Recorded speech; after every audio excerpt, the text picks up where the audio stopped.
প্রধানমন্ত্রী তারেক রহমান আগামীকাল জামাতের আমির ডাক্তার শফিকুর রহমান এবং এনসিপির আহ্বায়ক নাহিদ ইসলামের বাসায় যাবেন। এটা বার্তা। দেখেন, আজকে কিছুক্ষণ আগে দুপুরে যে খবর সংবাদ সম্মেলনে, সেখানে তিনি বলেছেন ঐক্যের কথা, ঐক্যবদ্ধভাবে গণতান্ত্রিক অধিকার প্রতিষ্ঠা করা বা গণতান্ত্রিক রাষ্ট্র গড়ে তোলা, কোনো বিভাজন না, ঐক্য। সেই ঐক্যের একটা প্রতিফলন ঘটানোর জন্যই তিনি আগামীকাল যাবেন বলে আজকে ঘোষণা দিচ্ছেন। এই মুহূর্তে সারা বাংলাদেশে কি হচ্ছে, বিভিন্ন জায়গায় প্রতিদ্বন্দ্বীরা হানাহানি করছে।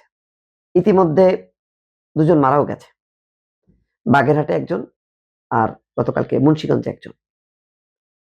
এখানে যে রেশারেশি, সেই রেশারেশিটা ব্যাপক আকারে বিস্তৃত না হলেও ঘটনা তো ঘটেছে এবং এটা ঘটতে পারে, কারণ গত 20-22 দিনের যেই ভাবে বিএনপিকে অ্যাটাক করা হয়েছে, মানে সেখানে বিপুল সংখ্যাগরিষ্ঠতার পর নেতাকর্মীরা চুপ করে বসে থাকার কালচার আমাদের এখানে নেই, কোথাও নেই। পাশের দেশ ভারতে দেখেন কয়েকশো মারা যায়, আমাদের এখানে হাতে গোনা 1-2জন মারা গেছে। হান্নান মাসুদ, এনসিপি, তারা অভিযোগ করেছেন, তারপরে জামাতের পক্ষ থেকে আনুষ্ঠানিকভাবে বলেছেন, ক্ষোভ প্রকাশ করেছেন এবং সম্ভবত সেই ক্ষোভটা জানতে পেরেছেন তারেক রহমান এবং তার প্রেক্ষিতেই চটজলদি একটা মেসেজ সারা দেশে দেয়া যে যারা গত 20-22 দিন ধরে বিএনপিকে বা আমাকে যারা নানাভাবে তুচ্ছ তাচ্ছিল্য করেছে, অপমান করেছে, অসম্মানজনক উক্তি করেছে, আমি রিভেঞ্জ নিতে চাই না, প্রতিহিংসা নিতে চাই না, সবাইকে নিয়ে দেশটা গড়তে চাই। এই যে বার্তাটা যখন নাকি দলের চেয়ারম্যান নিজে করেন, তখন নিচের স্তরে আস্তে করে থেমে যায়। এই থামানোর একটা চেষ্টা বা আগে থেকে যে কমিটমেন্ট যে সবাইকে নিয়ে দেশটা গড়ব, তার একটা বহিঃপ্রকাশ ঘটাচ্ছেন তারেক রহমান আগামীকাল। এই ঘোষণা দেওয়ার সাথে সাথে সারা দেশে একটা বার্তা পৌঁছে যাবে। এছাড়াও দেখেন, আজকে সারা বিশ্ব, ইউরোপ, আমেরিকা তাদের পক্ষ থেকে বলেছে একটা সেরা নির্বাচন, 2008-এর পর এরকম নির্বাচন তারা দেখেনি এবং বলছে এই নির্বাচনটা যেন উদাহরণ হিসাবে থাকে, এটাকে ধরেই সামনের নির্বাচনটা আরো ভালো করা। তাহলে এই নির্বাচন একটা ভালো নির্বাচন হয়েছে। এই ভালো নির্বাচনে কেন হানাহানি মারামারি হবে? যদি হানাহানি মারামারি হয়, তাহলে শেখ হাসিনার আমলের নির্বাচনের সাথে এই নির্বাচনের পার্থক্যটা কোথায়?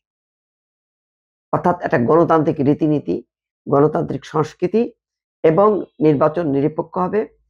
আজকে তারেক রহমান কিন্তু বলেছেন আজকে সবাই মুক্ত, স্বাধীন, কিন্তু সবাইকে দায়িত্বশীল আচরণ করতে হবে, এটা অনুরোধ করেছেন।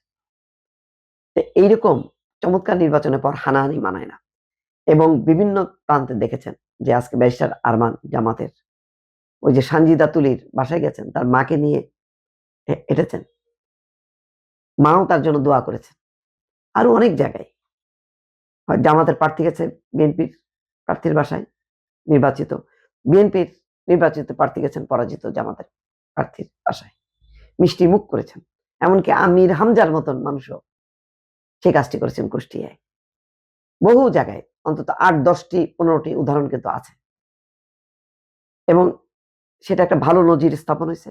আজকে কেন্দ্রীয়ভাবে তারেক রহমানের এই ঘোষণা এবং আগামীকাল নিশ্চয়ই তিনি যাবেন।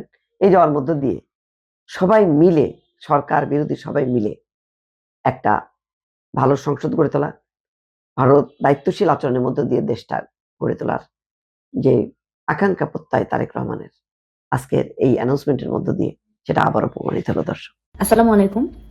আমরা আজকে নোয়াখালীর হাতিয়া থেকে একটি ঘৃণ্য ঘটনা ঘটেছে, সেখানে সেই খবরটি পেয়েছি।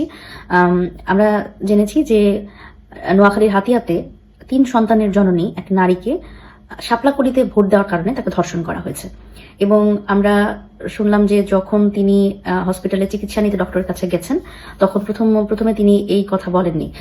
উনি প্রথমে বলেছেন যে ওনাকে মারধর করা হয়েছে, এবং পরবর্তীতে কিন্তু তিনি ডাক্তারকে অভিযোগ করেছে যে তাকে আসলে ধর্ষণ করা হয়েছে।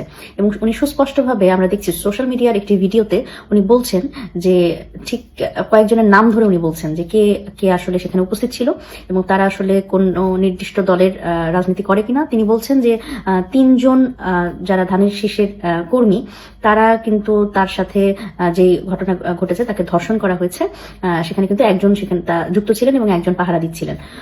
এভাবে করে এত স্পষ্ট করে এবং নাম ধরে উনি বলছেন এবং এই অভিযোগটি করছেন, এবং সেটির ভিডিও কিন্তু আমরা সোশ্যাল মিডিয়ার বরাতে সবাই দেখেছি। এবার এই বিষয়টি নিয়ে একটু কথা বলা দরকার মনে হচ্ছে এই কারণে যে উনি এখনো চিকিৎসাধীন, এবং ওনার সাথে আসলে এই ঘৃণ্য ঘটনাটি ঘটেছে কি ঘটেনি এটি জানবার জন্য কিন্তু আমাদের 3 থেকে 7 দিন, আমরা জানি যে এই পরীক্ষা নিরীক্ষা এবং এর রিপোর্ট পাওয়া অবধি আমাদের সময় লাগবে 3 থেকে 7 দিন। সুতরাং এর আগে কিন্তু পরীক্ষা নিরীক্ষা ছাড়া মানে বলা যাবে না আসলে যে তার সাথে এই ঘটনা ঘটেনি। কিন্তু আমরা যখন দেখছি যে যিনি ভিকটিম তিনি নিজেই এই কথা বলছেন, তো সেখানে কিন্তু আমরা এটি স্পষ্টভাবে ধরে নিতে পারি, এই দাবিটি তিনি করছেন, এই অভিযোগটি তিনি করছেন যে তার সাথে তাকে ধর্ষণ করা হয়েছে, আমরা ধরে নিতে পারি যে সেটি যেহেতু ভিকটিম নিজে বলছেন সেহেতু এই অভিযোগটি আমরা আমলে নিতে পারি। কিন্তু এখানে কোনো ধরনের তথ্য প্রমাণ বা কোনো তদন্ত ছাড়াই আমরা দেখলাম যে সেখানকার হাতিয়ার যে এসপি উনি বলছেন যে এটি আসলে এক্সাজারেশন, মানে অত্যুক্তি, অনেক বেশি করে বাড়িয়ে বলা হচ্ছে। এটি আসলে ওরকম কিছু না, এগুলো ছোটখাটো বিষয়, কিন্তু এটি এক্সাজারেট করে বলা হচ্ছে। এটা কোনো একটি পক্ষ এটা অনেক বাড়িয়ে বলবার চেষ্টা করছে। আমার প্রশ্ন হচ্ছে যে এই দায়িত্বশীল পুলিশ অফিসার তিনি আসলে কিভাবে জানলেন যে এটি বাড়িয়ে বলা হচ্ছে, কোনো তথ্য প্রমাণ ছাড়া, কোনো রিপোর্ট ছাড়া। উনি এই এখন যখন কিনা এই নারী এই অভিযোগটি করছেন এবং তিনি এখনো চিকিৎসাধীন এবং এই পরীক্ষা নিরীক্ষা এবং কোনো রিপোর্ট এখনো আসেনি আমাদের হাতে, এখানে যে এটা যে এক্সাজারেশন উনি সেটা কিভাবে বলছেন? এবং দেখেন বাংলাদেশের যে সামাজিক প্রেক্ষাপট, সেখানে একজন নারী তিনি যদি ধর্ষণের শিকার হন সেটি তো আসলে এমন ভাবে দেখা হয় যে সেটা হচ্ছে তারই দোষ এবং এটি একটা লজ্জার বিষয়। এবং এটি যে সে ধর্ষণের শিকার হলে সে যে এটি কারোর কাছে যে বলবে সেই জায়গাতে সে আসলে কতটুকু নিরাপদ, এবং সে সেখানে বলার পরে তাকে আসলে নিরাপত্তা কে দেবে, এটি কিন্তু একটা বড় প্রশ্ন হয়ে দাঁড়ায়। এবং আমরা এটা দেখেছি বাংলাদেশের যে সামাজিক প্রেক্ষাপট, সেখানে একজন নারী না পারে তার সাথে ঘটে যাওয়া এই ধরনের ঘৃণ্য ঘটনা না পারে সে পুলিশ ফাইল করতে, কারণ যাকে আসলে তারা বলতে যান এই এত সেন্সিটিভ একটা বিষয় ডিল করার জন্য যেই ধরনের আসলে শিক্ষা বা যেই ধরনের ডিলিংস করা দরকার, সেই ডিলিংসটা আসলে বাংলাদেশের যদি বলি নিরাপত্তা বাহিনী, আইন শৃঙ্খলা বাহিনীও আসলে সেটি জানে কিনা যে সেন্সিটিভলি এটি ডিল করা প্রয়োজন। দেখা যায় যে সে যদি কোনো কেস ফাইল করতে যায় সেটির ক্ষেত্রে সে একটি ধর্ষণের মতো ঘটনা ঘটেছে তার সাথে, এটির আবার পুনর্বর্ণনা যখন তিনি দিতে যান তাকে আরো নানান ধরনের প্রশ্নের মুখোমুখি হতে হয় এবং সেটি আরেকটি মানে মানসিক ধর্ষণের মতো পরিস্থিতি তৈরি হয়। সুতরাং এই জায়গাগুলো আসলে অনেক বেশি সেন্সিটিভ।